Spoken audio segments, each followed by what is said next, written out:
warahmatullahi wabarakatuh. Welcome back to my YouTube channel. Terima kasih kepada sesiapa saja yang dah menonton video Misteri Malam Asrama nombor 2. Saya mengucapkan ribuan terima kasih kepada siapa yang dah menonton. Saya harap anda jangan lupa subscribe, like and share dan itulah. Kita tak tahu nak cakap apa lagi dah. Like and share, subscribe lah. Komen yang orang kata kalau nak lepas ni nak video apa cakap je, nak komen apa cakap, insya-Allah saya akan buat demi kamu semua.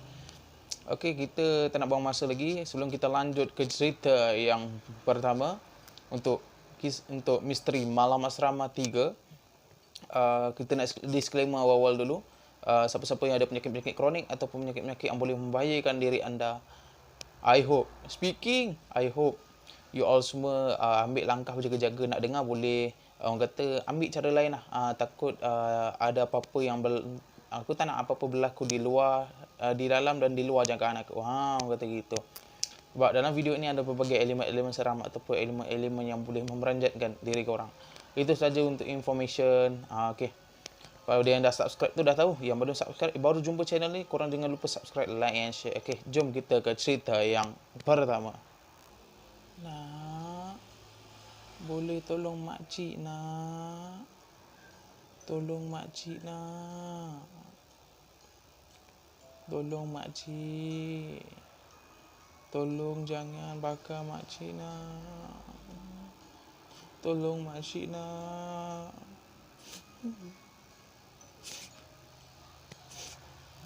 Okey, untuk cerita yang pertama ini, dia ni terjadi pada asrama juga yang berada di Taiping.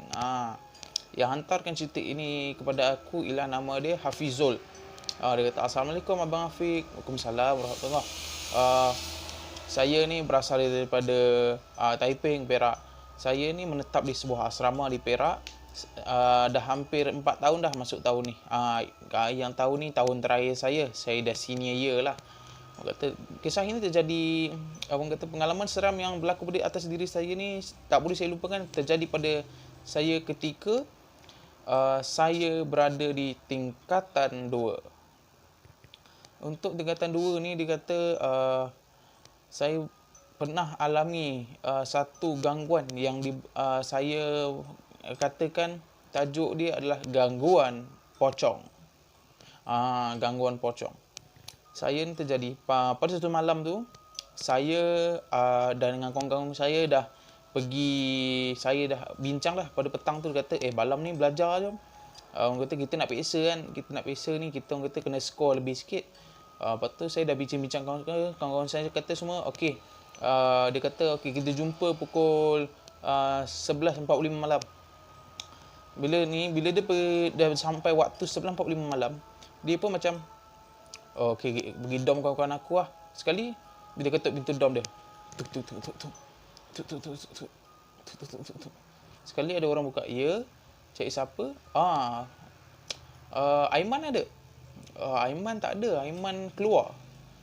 Aiman pergi mana ya? Dia dah pergi dom kawan dia dekat blok D. Okey, tak apa. Kalau dia balik nanti bagi tahu saya cari dia. Okey bang. Lepas sekali dia pun jalan. Bila waktu dia jalan tu, dia merasakan seperti ada benda yang mengegori dia daripada belakang. Dia macam dia asyik-asyik dia jalan depan belakang. Dia kata macam apa benda ni Sekali bila dia sampai dekat satu macam tingkat tu, maknanya dia jalan tingkat 2 dan naik tingkat 3. Pergi sekali dia sampai ke satu tingkat, dia terlihat dekat ujung tangga blok yang dia lalu tu ada satu makhluk ataupun satu sosok tubuh yang berbungkus seperti pocong sedang berdiri di tepi sudut bilik. Dia macam apa benda tu? Sekali bila dia tengok tu betul,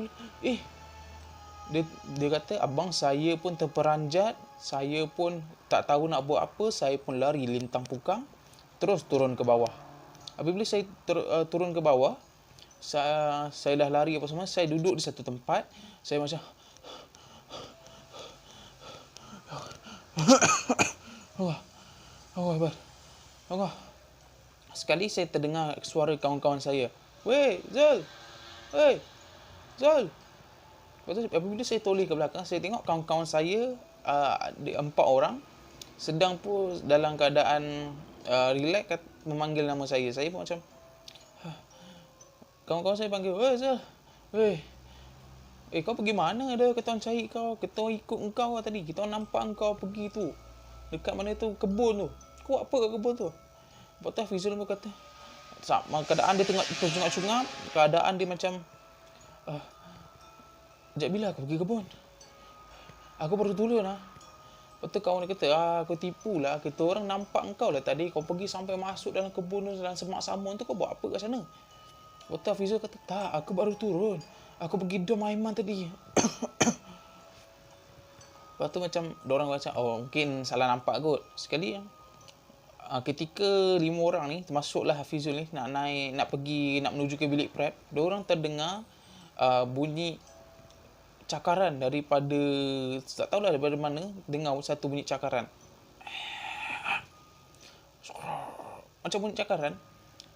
Sekali, diorang berhenti sejenak, diorang pandang antara satu sama lain, diorang kata, kau dengar tak? Dengar? Lepas tu dia pusing sebelah sini, kau dengar tak?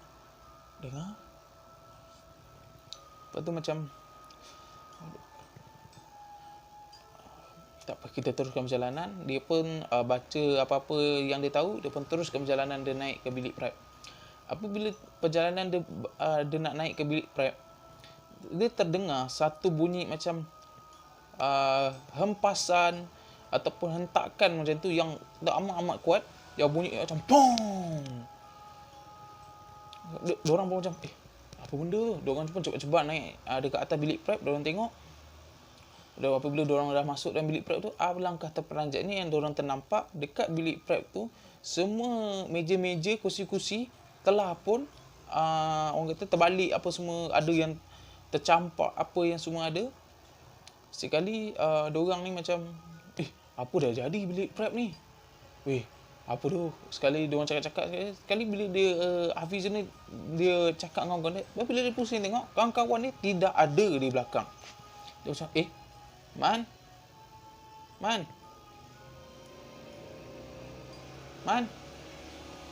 Oi, Man. Mana diorang ni? Tadi diorang ada. Lepas tu bila diorang tengok bilik-bilik, bila Aiman ni, orang kata, Aiman pula, Zul ni tengok kat bilik prep, apa dah jadi bilik ni tu? Sekali macam, dia dah rasa seram sejuk apa semua, sekali dia pusing je belakang. Alangkah terperanjatnya, apabila dia pusing je, dia ternampak satu sosok makhluk pocong ataupun dikategorikan dengan makhluk gula-gula yang sedang berdiri di belakangnya dengan mukanya, Aiman berkata, yang amat-amat teruk, yang mukanya dah berdarah, berkudis apa semua, mata ni apa semua. Aiman Hafizul ni pun ternampak. Lalu dia ternampak dia pun pengsan di situ. Apabila dia sedar, dia sedang berada di bilik rehat.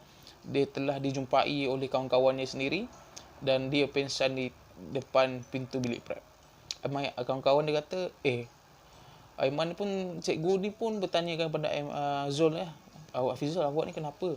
Apa yang terjadi pada diri awak semua ni? Cikgu, saya, apabila Hafizul ni sedang, dia macam seolah-olah dihantui oleh makhluk gula-gula ni ataupun makhluk pocong ni lah. Dia macam masih keadaan ketakutan. Dia macam, apa dia? Lepaskan aku. Dia ada kat sini. Seolah-olah macam tu. Sekali cikgu dia kata, Hafizul, awak tenang, ingat Allah banyak-banyak, awak istighfar, awak baca apa-apa yang awak tahu. Cikgu pun tanyakan keadaan. Lepas tu diorang pun tanyakan, Aiman pun ceritakan, saya nampak ni, saya dengan kawan-kawan saya. Lepas tu bila cikgu tanyakan pada kawan-kawan yang lain, cikgu, kita orang tak ada. Saya dekat dalam bilik prep je. Dekat dalam bilik dom je. Saya tak ada pergi mana-mana. Sebab masa malam tu saya fikirkan, Zul ni tak jadilah, sebab saya tengok jam dah menunjukkan lewat sikit. Saya pun dengan tak ada apa-apa, saya pun tidur je lah.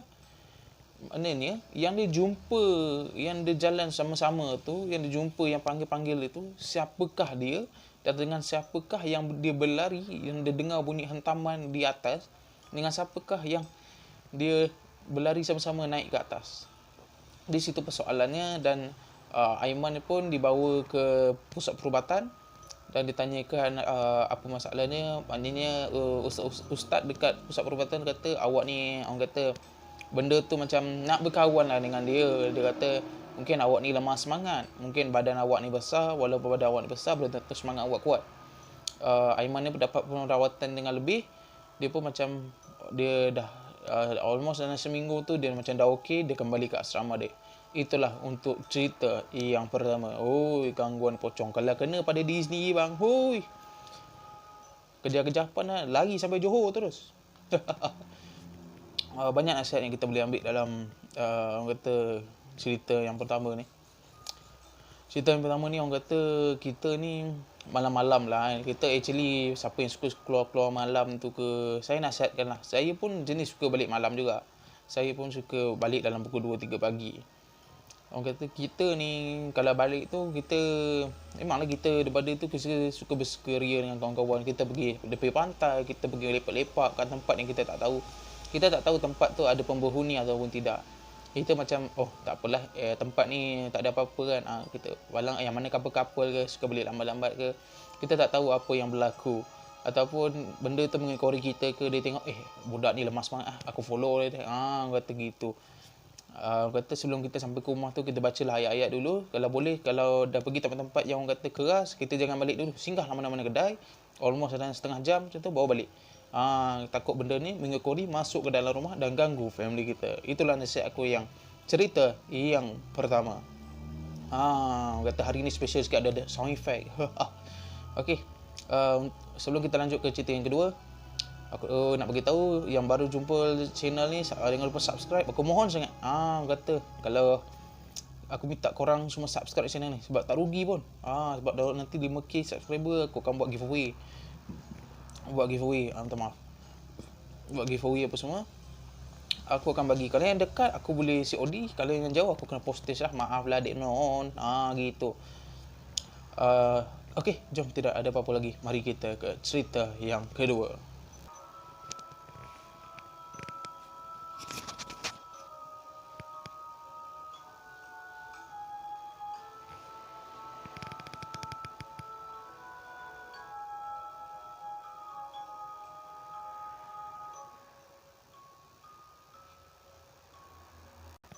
Okey, untuk cerita yang kedua ini, kisah ini terjadi pada kawan aku sendiri yang bernama Yukail. Nama dia Yukail Shah. Dia ni sama umur dengan aku. Dia terjadi apabila dia sekarang ni dia berada di asrama. Dia sekarang ni berada di asrama, kat mana yang dia kata asrama dekat Shah Alam. Kat Shah Alam ada satu asrama. Dia kata, "Weh Fik, aku nak ceritakan satu pengalaman seram yang terjadi pada diri aku." Dia kata apabila dia masuk ke asrama ni dalam almost dah 2 tahun macam tu, masa 2 tahun tu tidak ada apa-apa gangguan yang berlaku atas diri dia. Apabila tahun lepas benda ni terjadi pada diri dia. Dia kata masa satu malam tu, aku dengan lagi seorang kawan aku, kita orang semua tengah borak-borak dekat dalam bilik dorm lah sebelum tidur. Sekali kawan aku pun nak buang air kecil, aku nak buang air kecil. Sekali malam tu kita orang macam, jom kita pergi sama-sama. Kita orang keluar pada dorm, kita pergi toilet. Apabila kita orang pergi toilet tu, kita orang borak. Kita macam, kita orang borak lah pasal belajar apa-apa kan.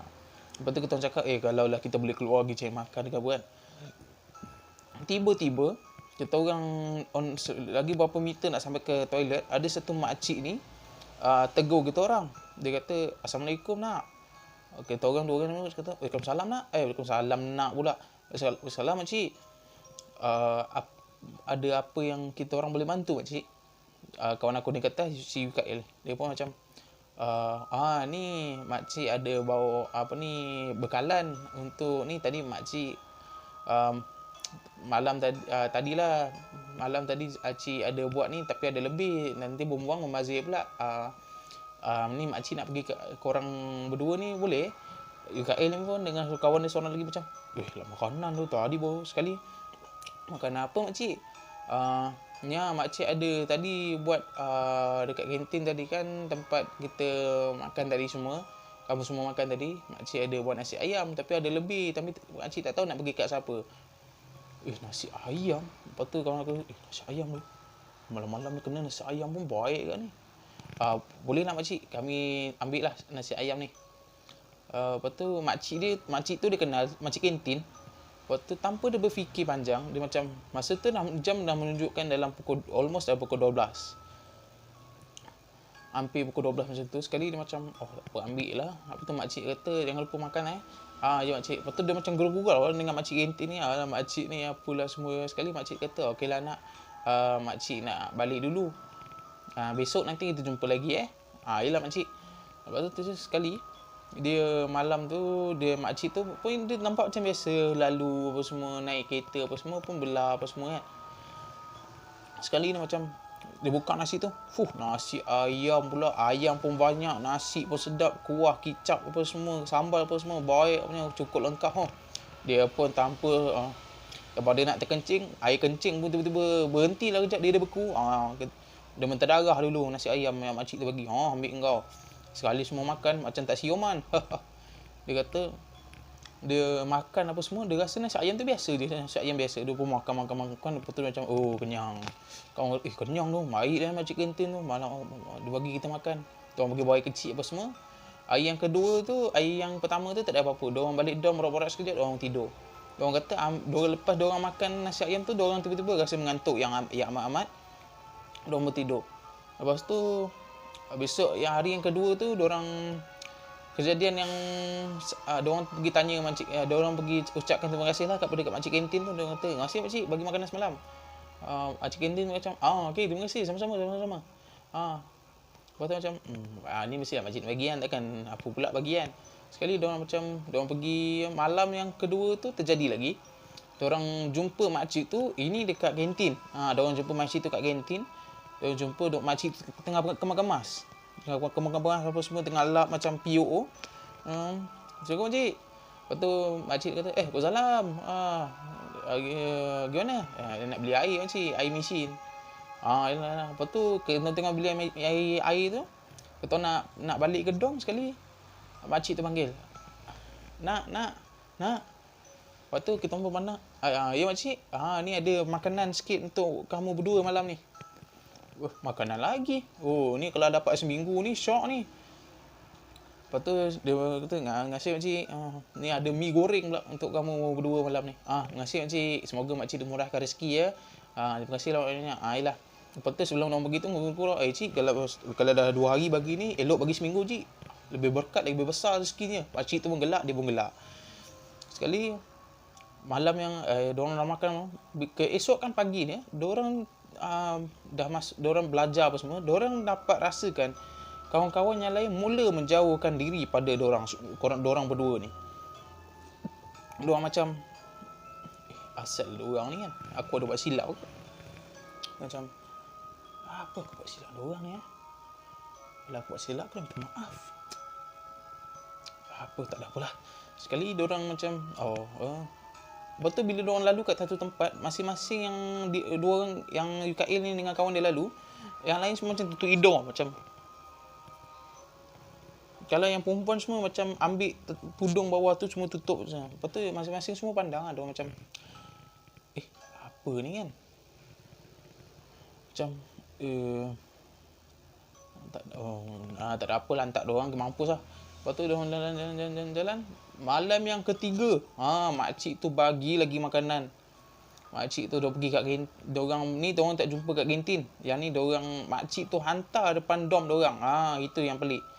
Makcik tu hantar. Diorang buka je pintu, tengok makcik tu, ni ada makanan sikit untuk kamu berdua ni malam ni.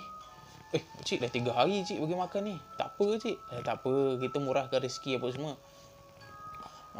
Kata dia dah dapat makanan tu. Yang hari ketiga tu dia kata dia dapat nasi goreng. Nasi goreng. Dia macam, cik saya dah kenyang cik makan tadi. Tak apa, ni buatlah makan-makan tengah malam ke apa ke. Mana tahu kamu semua lapar. Yelah, dia bagi 2 bungkus. Dia UKL dengan kawan dia lagi satu lah. Sekali diorang makan, Yuka Il macam dah kenyang lah. Dia angkat bungkus tu, dia nasi dia buang lah kat atas sampah. Lepas tu uh, malam tu diorang makan pun diorang sama juga, diorang rasa mengantuk. Dan besok pagi je bila dia tu seolah-olah macam kecoh dekat dom dia. Seolah-olah dia bangun tu terhidu satu bau yang busuk-busuk yang amat. Ambil kau. Ini orang kata busuk ni memang tak boleh dikatakan lah. Nak katakan loji punya busuk. Ini lagi teruk busuk dia. Dia macam, apa busuk ni? Dia bangun apa semua. Dia tengok kat ujung tu dah ramai. Ada dalam 10 orang, 10 orang ke 12 orang macam tu. Dia macam, apa hal tu? Kau tengok. Dalam tong sampah ni tu. Lepas tu bila Kak Il tengok je dalam tong sampah tu, alangkah terperanjat dia yang dia tengok dalam tu dia punya bekas nasi tu. Bukan je nasi, iaitu ulat sama dengan cacing yang berada di dalam bekas tu. Alangkah terperanjatnya, dia pun tidak dapat tahan dia punya dia pun muntah kat situ. Kawan dia seorang lagi pun muntah kat situ. Diorang dah lembik apa semua. Ustaz tu, ada yang lain panggil ustaz apa semua. Diorang tengok.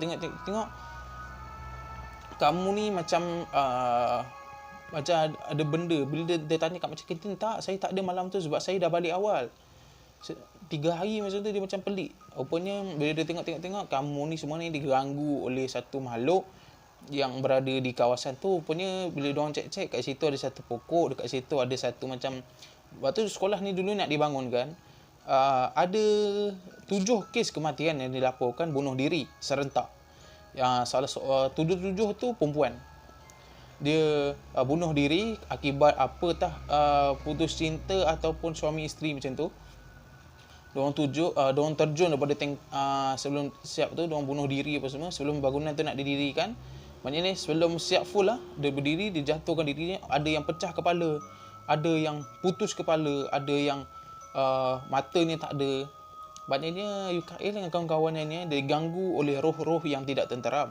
Dia kata macam mana, bila dia tengok bekas-bekas nasi dia makcik kantin tu yang bagi, dia kata dia tengok selama 3 hari ada yang belum buang lagi. Dia tengok semua makan-makanan yang dia makan tu bukanlah dia makan nasi ataupun nasi ayam, apa-apa sekalipun, mi ke apa. Dia tengok kat situ adalah cacing, ulat sampah, orang kata lipan. Bukan nak katakan lipan, bukanlah, dia macam yang kecil-kecil kan. Macam tu dia kata, tapi bukan lipan. Saya makan tu, tapi bau dia sama amat busuk, macam busuk ya amat lah. Dia kata saya dapat perubatan daripada ustaz kata kamu ni telah makan benda-benda yang tak elok, jadi kita kena keluarkan dia. Apabila ustaz tu bagi air kelapa dan dibacakan, selepas tu dia baca alangkah terperanjat ni, dia muntah. Yang dia keluar daripada mulutnya itu adalah cacing, ulat sampah apa semua. Lepas tu dia pun terperanjat, badan dia pun dah lembik. Dia pun macam dia tak boleh lagi dia masa tu dah demam 2 minggu. Apa yang kesiannya, kawan dia yang seorang lagi tu telah pun meninggal dunia akibat dikacau apabila di rumah dia, yang dia tersentak ataupun dia tergamam. Dia sebelum mak dia kata dia terdengar satu bunyi jeritan dekat bilik kawan Yuka Il ni. Maknanya mak dia yang tu ceritakan. Dia kata dia ternampak kawan Yuka Il ni, dia kata dia tergamam dekat tepi tingkap dia, mulut dia tenganga, berbuih-buih. Last sekali mak dia panggil dia jatuh dan tidak sedarkan diri. Apa sekali mak dia call ambulans pun bagi bapak dia semua, sekali bawa ke hospital. Hospital mengesahkan dia telah pun meninggal dunia. Ibunya pun meratap menangis kerana kehilangan anak yang tersayang. Sekali Kak Il pun pergi tengok apa semua, alangkah terperanjatnya. Yang dia bila dia buka je kain tu, dia tengok mukanya biru dan dia punya bibir ni hitam lah. Dia pun sedih lah kehilangan kawan dia. Apa boleh buat, dia ini ketentuan ilahi. Hingga orang kata Yuka Il pun dah tidak lagi bersekolah di situ. Dia pun dah berhenti, dia pun dah pergi pindah ke sekolah lain. Itulah untuk cerita yang kedua. Kata banyak kita ambil kisah ni. Kisah sedih pada kata kehilangan anak yang tersayang. Seorang ibu mana yang tak sayangkan anak. Dan apabila kita kawan dengan kawan-kawan ni, kita dah jadi macam satu family kecil, small family. Kita jadi macam, oh aku dah kawan dengan dia dah lebih 9 tahun, aku dah kawan dia lebih daripada 8 tahun. Kita dah faham, memahami, kita dah tahu perangai dia macam mana. Jadi bila kita kehilangan dia, kita jadi macam suku daripada nyawa kita ni hilang. Kita macam, kawan aku dah pergi, dia susah senang dengan aku, dia lah yang bantu aku. Kita akan terfikir macam tu. Kita akan ingatkan dia, seolah-olah dia macam kita tengah borak, seolah-olah kita tengah duduk, kita tengah borak dengan dia, padahal dia tak ada. Macam tu lah orang kata, persahabatan ni, kita dengan kawan kita berpisah tiada. Setiap pertemuan tu mesti ada perpisahan. Orang kata, yalah, setiap yang hidup mesti akan mati. Tapi kita sama-sama lah doakan diri kita ataupun kawan kita yang rapat dengan kita, semoga dipanjangkan umur dan dimurahkan rezeki. Itulah untuk nasihat cerita yang kedua. Untuk cerita yang kedua ni, itu saja untuk malam ni. Untuk kisah misteri Malam Asrama 3. Aku harap korang semua suka dengan video ini. Korang jangan lupa subscribe, like and share video ini. Sebelum kita tutup kita punya video ni, aku sentiasa doakan korang untuk dapat rezeki yang lebih banyak. Semoga dibukakan pintu rezeki, semoga sihat selalu, semoga mana yang tengok video aku ni yang belajar lagi, semoga dibukakan pintu hatinya untuk belajar yang lebih lagi, banggakan mak bapak kita. Kita jangan fikir orang yang belajar tinggi-tinggi, orang yang sampai universiti, belum tentu dia boleh menjamin masa depan. Kita jangan pernah rendah pada orang-orang yang tidak belajar pandai, kerana kita tidak tahu di masa depan dia nanti, dia yang lebih berjaya daripada orang yang pernah kutuk tu. Kita jangan pernah rendah pada orang yang tidak pandai, walaupun dia pada darjah 1 sampai tingkatan 5 di kelas bawah, kita jangan pernah rendah pada dia. Sebab apa? Kita takut satu hari nanti waktu kita susah, orang itulah yang akan bantu kita di waktu kita kesusahan. Itulah. Okey dah. Kita tak apa lagi, jangan lupa subscribe, like and share. Komen lepas ni nak video apa. Nak video apa lepas ni. Sebab kalau ikutkan aku sekarang besok aku buat video kat hotel disebabkan ada masalah-masalah tidak dapat pergi ke hotel. Nanti ada special content, nanti aku akan buat dekat hotel pula. Okey. Sebelum kita menutup, jangan biarkan diri anda diselubungi misteri. Kita jumpa pada mingguan ICU di hari Jumaat di Fitness Channel. Assalamualaikum. Goodbye.